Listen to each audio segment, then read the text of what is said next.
It's my wife. I've been hearing her in my thoughts, and last night I had a vision of her. When that happens, I know I'll be joining her soon in a new life. But to do that, I must first leave this one. Leave? Like, die? It's time I meet my destiny, Lois. But before I go, I wanted you to meet yours. You can't do it without you. You're his Shahira.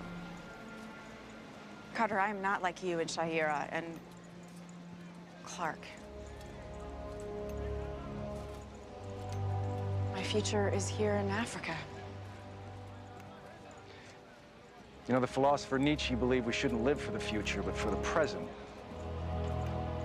He thought that people who chased after some far-off future dream were really running away from their true destiny. Yeah, well, Nietzsche can call me a chicken if he wants, but he has never dated someone like Clark Kent. It wouldn't have mattered. To him, the true hero was the person who embraced the life that he or she was given and made it better. He called that person Übermensch. A Superman.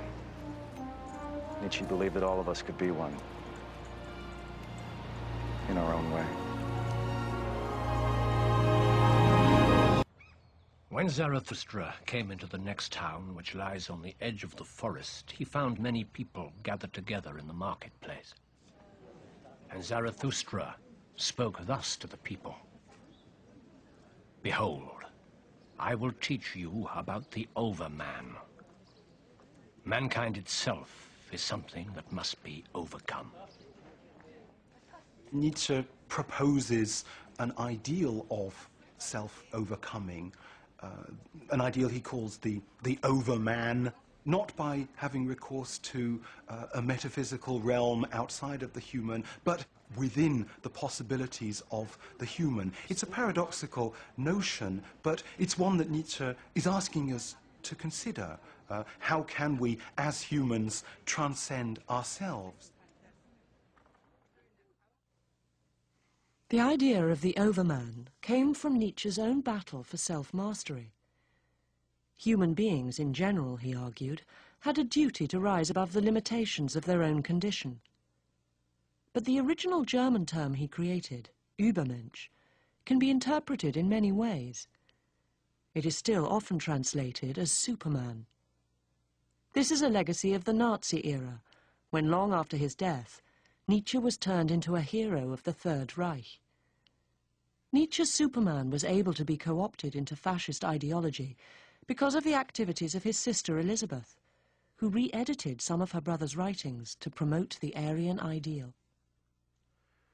Übermensch dürfen wir nicht verstehen als im Sinn, wie es die Nationalsozialisten missverstanden haben, die ja durch Nietzsches Schwester Nietzsche als ihren Ideologen eigentlich, geistigen Vater für ihre Rassentheorie als Grundlage angenommen haben. So ist Übermensch nicht zu verstehen.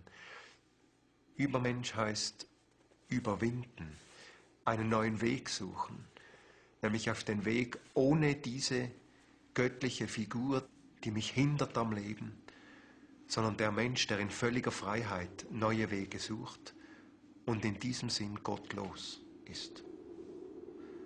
If you translate Superman as the Overman, which some people do, the Übermensch, the mountains were in a sense the overworld. They represented for Nietzsche a place of self-transcendence. And their opposite was the land down below, ordinary life, common life, that which had to be transcended.